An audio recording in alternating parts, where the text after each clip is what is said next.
Lesson 30: Alexander the Great and his Empire. How did Alexander build his empire? Introduction. As the power of Athens increased, other city states, especially Sparta, became jealous and fearful. Athens and Sparta had mistrusted each other for a long time. After uniting to defeat the Persians, they soon began to quarrel. In 431 BCE, Sparta declared war on Athens, and many of the smaller city states were drawn into the fight. This conflict, which continued for 27 years, is called the Peloponnesian War.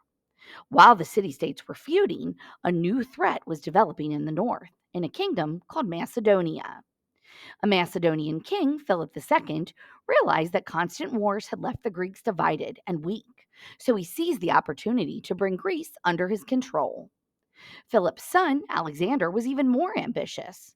Today, he's known as Alexander the Great. Alexander extended Macedonian rule over a vast area. In time, his power reached from Macedonia and Greece through Central Asia all the way to parts of India. His empire covered much of the known world at the time. To lead such a large empire would require skillful planning and leadership. In this lesson, you'll discover how Alexander built and attempted to rule this vast empire. How did he plan to unite so many different people under his rule? How was he both forceful and kind? What was Alexander's lasting influence on the lands and peoples he conquered? Section 1: The Peloponnesian War and the Rise of Macedonia.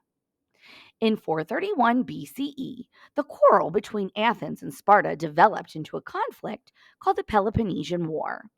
The name is derived from the Peloponnesus, the peninsula that extends south from mainland Greece, where Sparta was located. Other city states were pulled into the war as allies of either Athens or Sparta. The war lasted for 27 years, from 431 to 404 BCE. Eventually, Sparta was victorious and remained the most powerful Greek city state until it was defeated by Thebes. While the Greek city states fought one another, Macedonia grew stronger. For a long while, the Macedonians had survived in scattered tribes. However, when King Philip II took the throne, he unified them and cultivated a well trained army.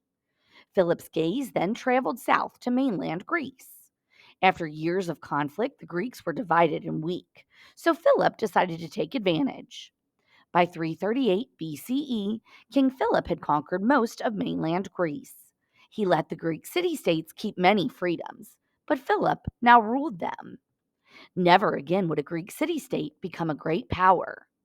Philip wanted to attack Persia next, but in 336 BCE he was murdered. His son Alexander was the new Macedonian king. Alexander creates an empire. Alexander was only 20 years old when he became king, but he was well prepared for his new duties since he had been tutored by Aristotle, a famous Greek philosopher. In addition to an appreciation for Greek culture, Aristotle had taught him public speaking, science, and philosophy. As king, Alexander put down a rebellion by some of the Greek city states. He then focused on the east because he wanted to carry out his father's plan to invade Persia. Fighting Persia would help to unite the Greeks by giving them a common enemy. Additionally, a victory over Persia would increase Alexander's wealth. In 334 BCE, Alexander, with a united Macedonian and Greek army, invaded Asia Minor. His plan was to create an empire by using a strategy of both terror and kindness. The towns and cities that resisted him would be burned to the ground and their people sold into slavery. However, the towns and cities that surrendered to him could keep their government officials, and Alexander would help them to rebuild damaged property. Section 3: Alexander's plan to unite his empire. Over a short time, Alexander extended his rule over Asia Minor, Egypt, and Central Asia. Still not satisfied, he pushed forward and marched to the farthest limit of the Persian Empire. His armies even reached Western India. Many leaders throughout history have dreamed of controlling the world, but Alexander came as close as anyone to fulfilling that dream. He brought much of the known world at that time under his power. His notable achievements earned him the name Alexander the Great.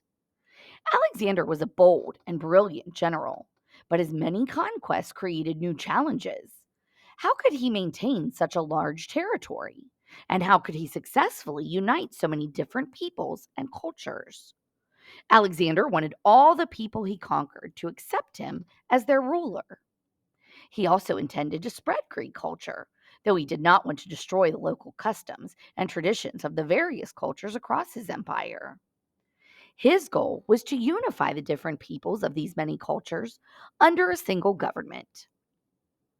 To achieve his goals, Alexander developed a plan with three key parts. First, he would spread Greek culture and ideas.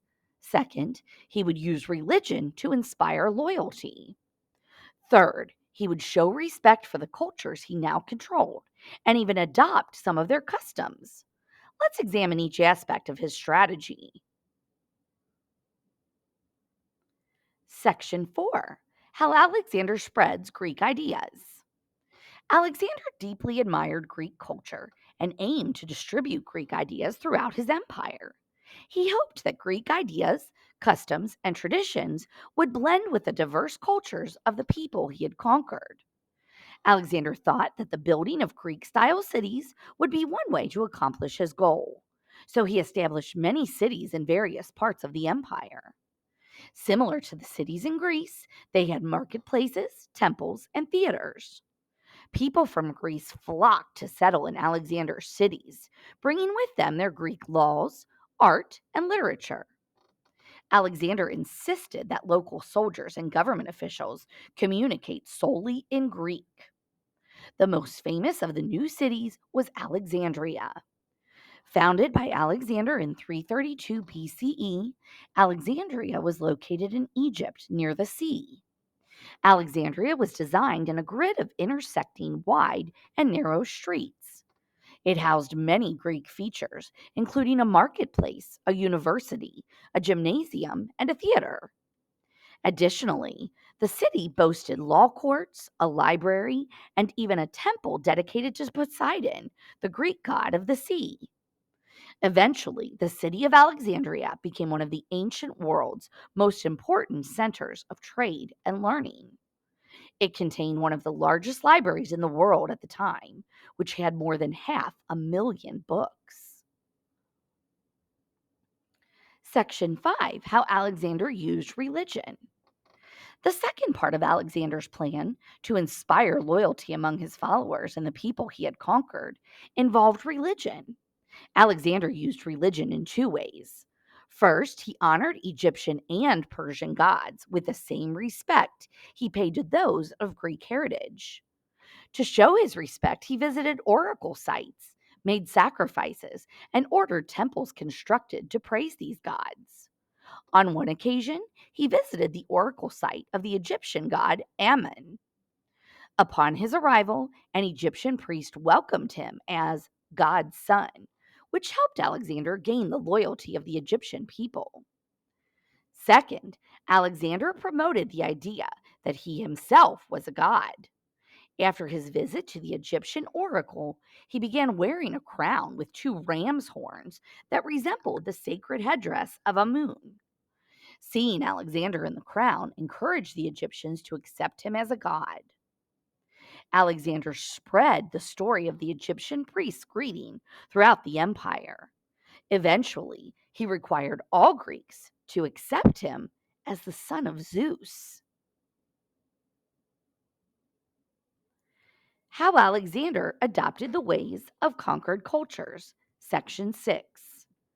The third part of Alexander's plan was to demonstrate respect for the cultural practices of the people he had conquered. One of the ways he achieved this goal was by adopting some of these practices. For example, in Persia, he adopted their original system of government. Although he allowed Persian governors to coordinate the day to day business of their lands, Alexander was careful to appoint Macedonians to head the army and control the taxes that were collected.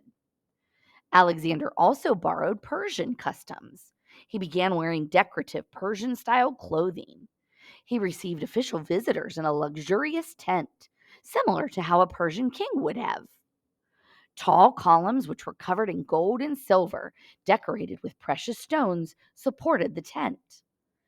Alexander demanded that each of his visitors greet him according to Persian custom.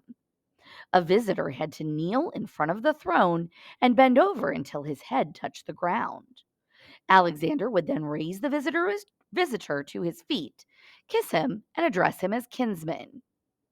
Finally, Alexander encouraged marriage between the people of Macedonia and Persia.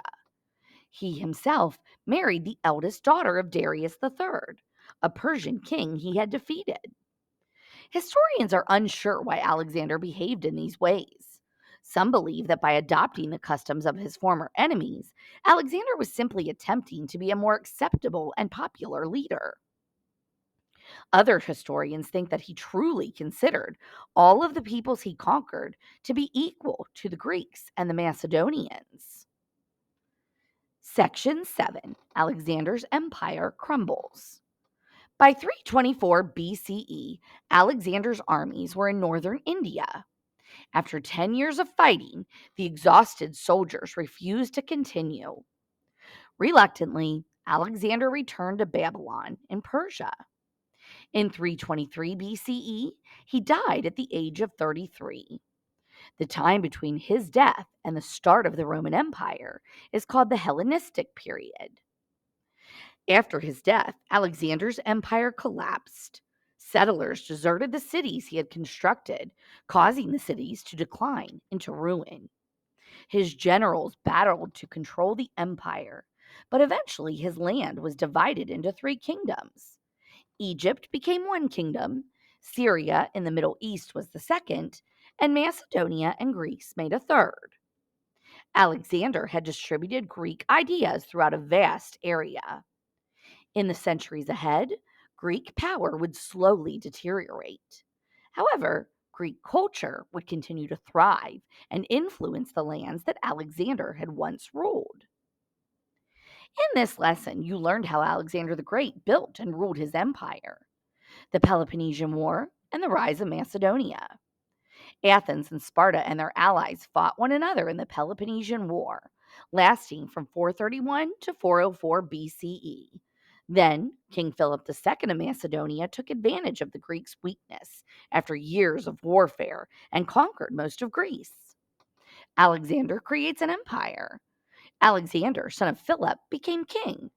Educated by the Greek philosopher Aristotle, Alexander enlarged his empire by invading Asia Minor. He conquered Persia, Egypt, Central Asia, and Western India. He planned to unite his vast empire with a three-part plan: spreading Greek ideas, using religion, and adopting the ways of conquered cultures. Alexander built Greek-style cities such as Alexandria in Egypt. Greeks settled in these cities and brought their laws and arts. Alexander made Egyptian and Persian gods equal to Greek gods. He also encouraged the idea that he himself was a god. He adopted customs from the cultures of the people he conquered, such as the Persian system of government. Alexander's empire crumbles. After Alexander's death in 323 BCE, his generals fought among themselves for control of the empire. Settlers left the cities Alexander had built. The empire divided into three kingdoms. Regardless, the Greek culture that he had spread would continue to influence the lands Alexander had ruled.